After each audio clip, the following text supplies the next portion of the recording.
All right, let's talk about applications a little bit today. In particular, we're thinking about projectile motion as like one of our go-to examples. And I have a note sheet that has like our examples on it today. And I think that will be sufficient. You won't have to like take notes on your paper or anything.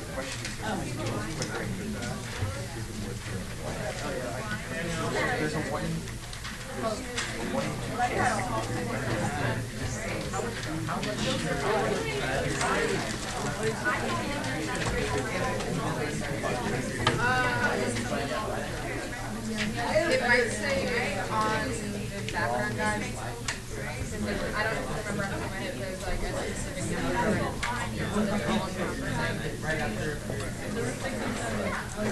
All right, let's so let me say a few things before we launch into the first example. The first thing to say is something in general about projectile motion. And this is a discussion that's captured in some part by the box at the top. But I want to say a little bit more about it here, and you can write down a little bit if you like, but you don't need to. So ultimately, like the very last example especially, we're going to be launching a projectile at some angle theta with an initial velocity, with initial speed v0. So together that describes the velocity vector in bold here, vector v. And the initial velocity vector will have two components, and these are computed in the ways that we've talked about already. It's the magnitude of the velocity, we're calling that the speed here, times the cosine angle, comma, magnitude times the sine of the angle. Not a huge surprise there. Notation is a little different, but we're thinking of v0 as like the magnitude of the velocity, so that makes sense. If you have an initial position of v0, of x0, comma, y0, then let's first think about the horizontal motion of your particle, which, let's be clear, is not affected, at least in the ideal situation, by gravity. Okay? So what would our coordinates of our position be? Well, we're moving at some constant velocity in this red piece here. That's our velocity in the x direction. Well, this is just amounts to like linear motion, right? In fact, if I just cover the x0 here with my hand, what do we have? Well, we have like distance equals rate in red times time, basically, right? Or position equals velocity times time, or something, however you want to say that. It should just make sense, like in ways that you've thought about before. And then, of course, if your initial position isn't 0, then it's something else. It's x0, maybe, whatever that number is. You start at some value, and then you just increase or decrease according to some constant linear velocity. The vertical motion is a little bit more interesting. We still have the same components here. We still have like some motion in the y direction times t plus an initial velocity, plus an initial position for y0. But we also have like something affecting motion in the vertical direction called gravity, right?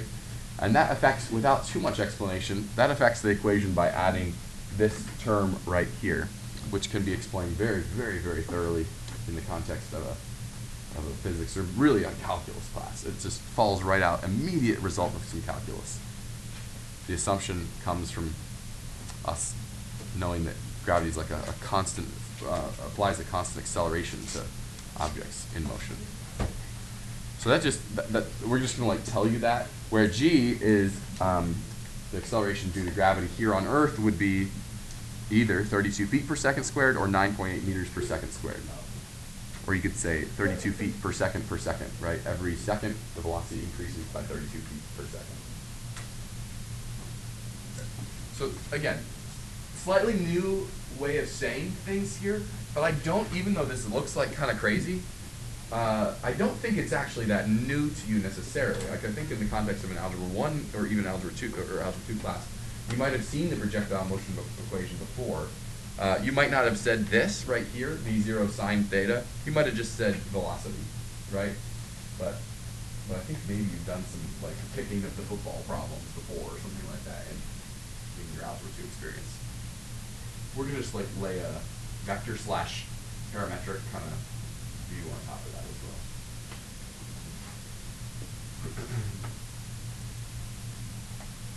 So that's kind of in that box, but like I said, that's not completely in that box. So I thought I'd put that out here. We're going to break it down and go nice and slowly here. We're going to go first motion in only one direction, and then we'll build up to motion in both directions simultaneously.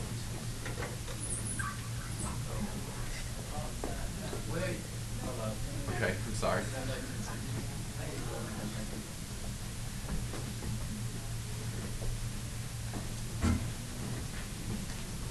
Can I go now? No. It's all in the back. I know, there's some more on the back too, you'll see. But there's another box there. All right, so let's start with this first example. Huh? Yeah, it's on the, I mean, I don't think all my words are, right? But like, the words are self-explanatory. Thank you. Yeah, all right. Okay, so if you would read this problem for me, Maddie, do you mind reading for us? The first problem. A boy. Guys. Sure, I'll Yeah, you're good at it. A boy throws a ball out of a window with an upward speed of 30 feet per second. The height of the initial throw is 75 feet. Find a parametric model that represents the situation. All right, so here's the situation drawn as a picture. Just not that you needed a picture, but ball goes up, ball goes back down. He's like, well, he's inside the building, you understand. And he throws a very, very precise, perfectly straight vertical throw with absolutely no horizontal component whatsoever, okay? And it goes vertically up, and then it goes vertically back down. That's like what I'm expecting to have happen because I've like experience with throwing objects. Okay. All right. That being said, can we use some of these numbers and like, I don't know, play the matching game? What numbers are giving here? Upward speed of 30 feet per second. So that's V0. I like that label for it. And what else are we given? 75 feet. That's maybe Y0. That's like the initial height that it has, where his hand is above the ground apparently. And that's all. Okay. Okay. Now we already said, I think it's pretty clear, it's not a huge giveaway, that X motion, there is no horizontal motion. So, like I said, we're going to do this nice and slow here. We'll start with motion in only one direction as promised. Here we go. X is equal to always some constant.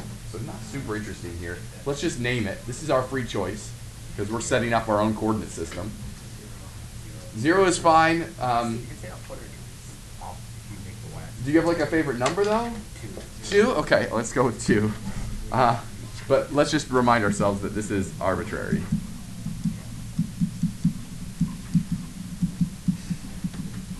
Okay, and then let's think about how we come up with y. We have an initial velocity, which is 30 times t,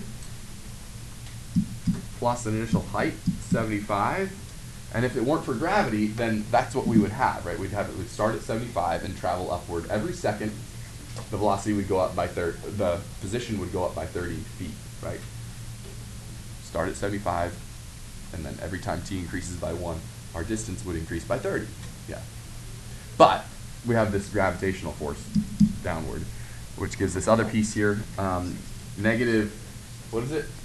It's going to be negative 16. Depending on the context, we're working with feet in this problem, I think in actually all the problems today. And so since we're working in feet, I think we'll use the 32 feet per second squared. And yes, that makes that negative 16t squared if you're looking at that equation. Is that okay?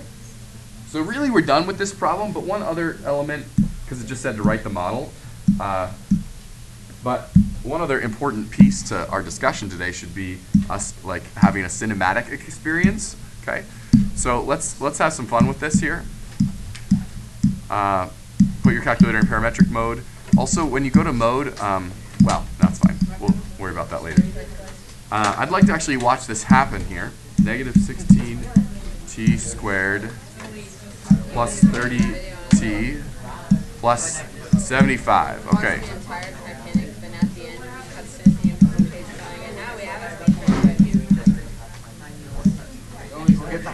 All right, so of course we want to, over on the left side here, grab the ball, right? Come on now.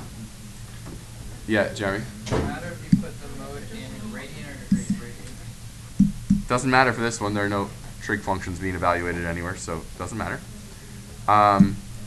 All right, there's my window too. Okay, and I think I'd like x min to be 0 and 10. It doesn't really matter. We just have to capture 2. And y min of 0 is good. That's like maybe we're assuming that's the ground. And then a y max of, how about, well, it needs to be at least 75. So yeah, maybe 100. And maybe we're wrong, but we can go back and try it. We didn't actually find like the maximum height. We could though, knowing what we know from algebra 2. So, oh wait, I didn't really give that enough fanfare. Okay. Are you ready to watch this happen? All right, ball goes up.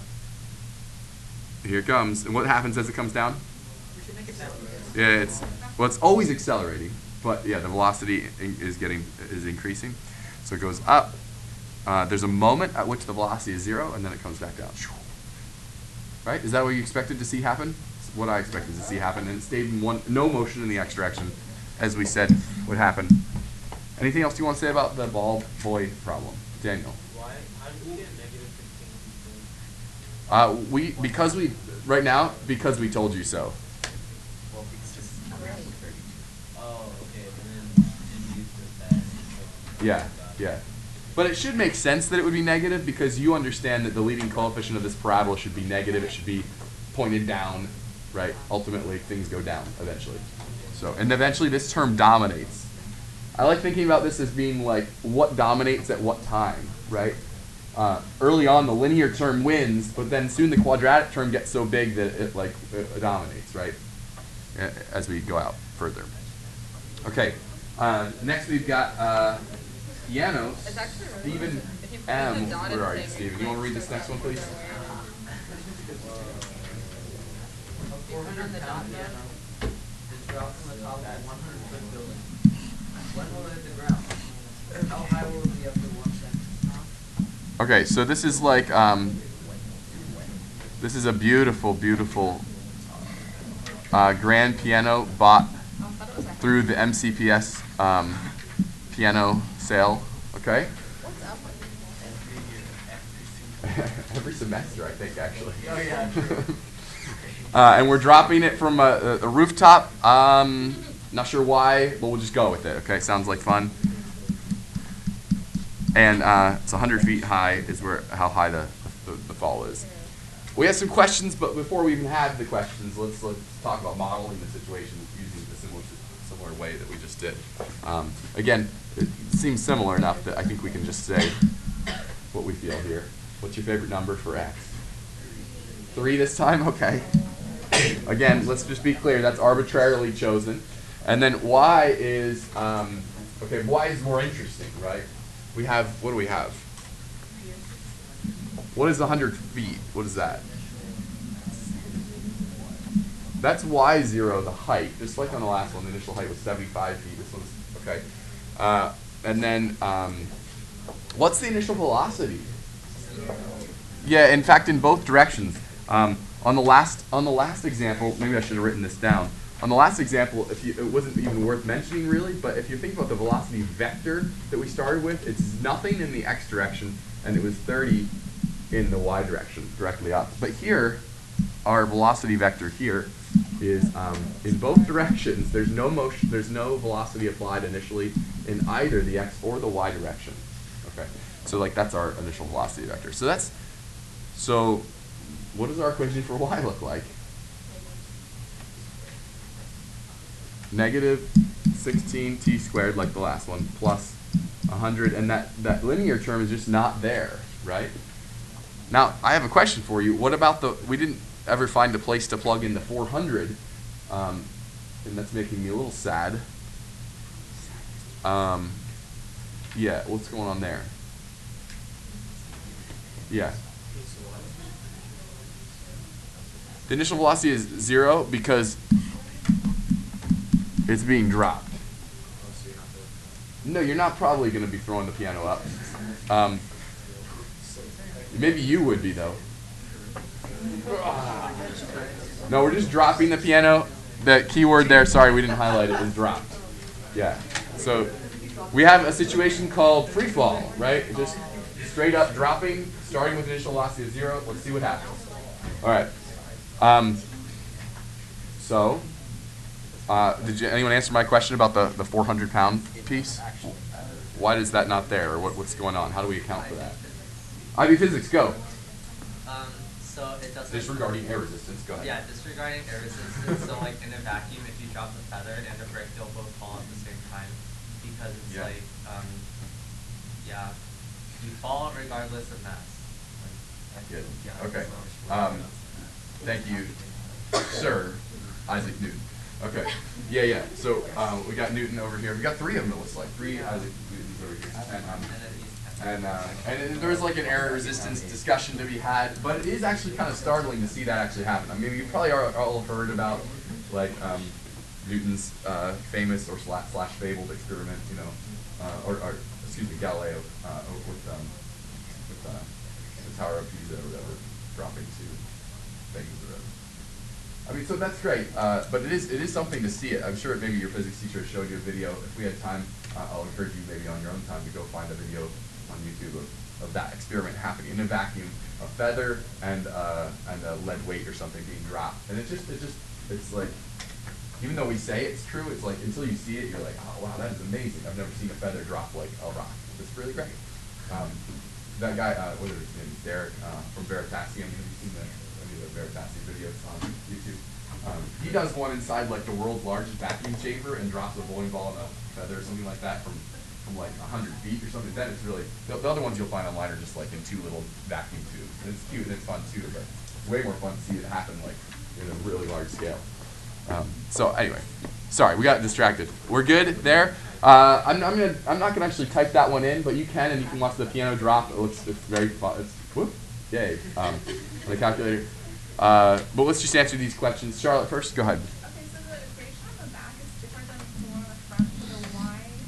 Okay, it includes the like sine theta thing. I don't understand. So what's the difference between the 2? Yeah. So if you go back to this one, oops, where is it? Here. So what is the amount of this vector in the y direction? Well, for this one, it's not very much. It's not. There's not much to say. It's pretty clear. The amount in the y direction is 30, right? And what's the amount in the x direction? Again, no big puzzle there. It's 0. But if our vector, as we'll do soon, is something interesting in both directions, if these numbers are, one of them is not 0, then what's the answer to those questions? Well, it's a little more complicated, but not much because we've answered a lot already. It's magnitude times the cosine, magnitude times the, excuse me. It's well, it's each of those pieces, depending on the angle, you know, and all that. So that's the reasoning there. So when will it hit the ground? What is that? What are we saying there? We're asking when is no, this first question. When will it hit the ground? Yeah, when is y 0? So solve that equation quickly. And you'll get t equals 100 over 16, take the square root. 10/4, which is 2.5, yeah. Okay, so that's the answer to the first one. It takes 2.5 seconds to hit the ground. We should also answer how high will it be after 1 second. That's y of 1, which is equal to 84 feet. Yeah. All right, great. So far, so good?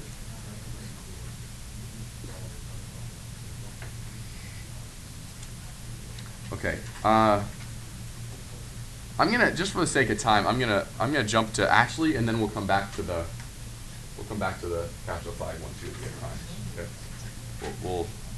Well, yeah, I think that's the right order to do that. Okay. So read for us, if you will, Amy. Can you read the next one? Okay. Ashley, yeah. Ashley hits a baseball 4 feet above the ground with velocity Daniel. with velocity 125 feet per second at 35 degrees. Will the ball clear a 25 feet wall that is 400 feet away? Yeah, so now the velocity vector is interesting, right? It's 125. How much that is, this is like going towards Charlotte's question here, right?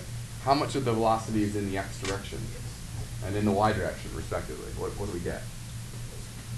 We have to kind of break this vector down into its components, right, to answer that question. And the answer is, well, we already said, it's just 125 times the cosine of 35 and 125 sine 35. Right? So just to be clear, you don't have to write it down in the way I just did, but I just want to make sure we understand there's motion in the x direction, and there's also motion in the y direction. So we're going to try and come up with a parametric model here for the motion in both directions. So maybe we start with the y direction, just because we've just been doing that so much. We're still working with feet, so we get negative 16t squared plus the initial velocity in the y direction, which we've just talked about. It's 125 sine of 35. Does that make sense? We're not just saying it's 125,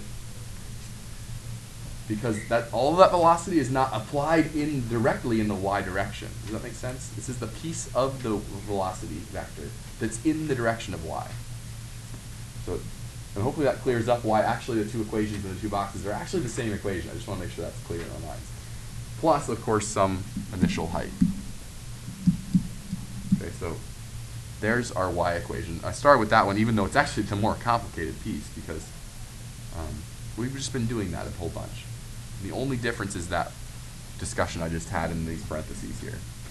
All right, well, what about x? What's going on there? It's not affected. Horizontal motion is, we're going to assume ideally here, not affected at all by gravity. So I mean, you can just look at the equation, or you can just think, reason. You know, apparently this is the x piece of the velocity, and if someone tells you you're moving with velocity v, or vx, or whatever you want to call that, in a certain in the horizontal direction, then every second you're going to pick up that much more velocity. It's just this kind of nice linear relationship.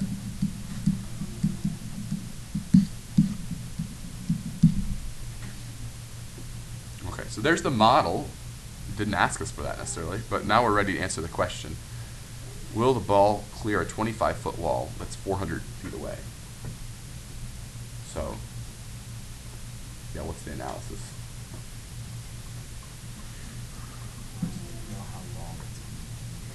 Yeah, we'd like to maybe figure out the time that it'll be in the air.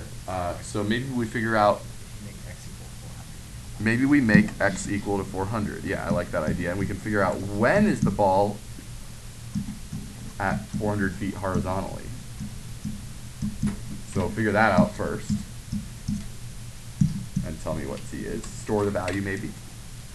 And then, what are we going to do?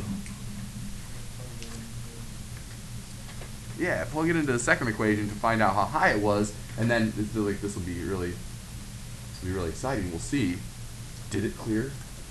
Is the number you get for y bigger or smaller than 25? Right, that will be, and then we'll be able to answer the question. That'll be wonderful. Let's see.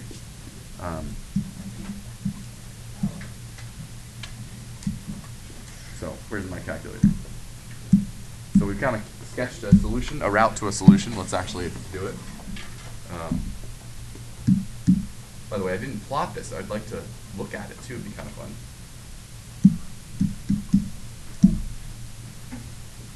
Oops. 400.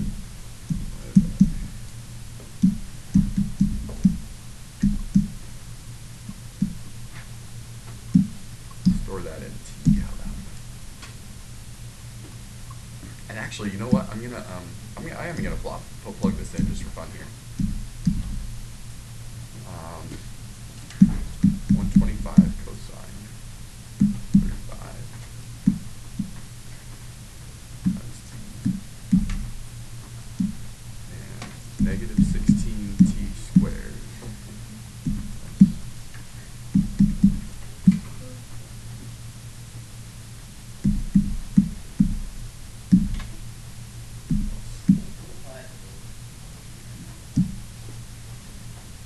Let's make sure my mode is radian mode. Okay. Anyway, I might plot that also, but the reason I just put that in there is because now if I want, I can go to vars, y vars, parametric, y1, and just ask for the value of that, evaluated the thing I just calculated, right? Right? So I should write these things down. At 3.91 seconds approximately is when we hit the wall. Is when we hit 400 feet. And I get a height of 39.9 feet at that time. Do you see how I plug that into Y1T? You gotta go to second bars, parametric, and then, alright. So did she do it? Yay! Yeah, she cleared the wall by a lot, actually. Look at that, 14.9 feet. I haven't written it in like almost, I haven't written it in like almost a year, so I don't even know. I kind of suck at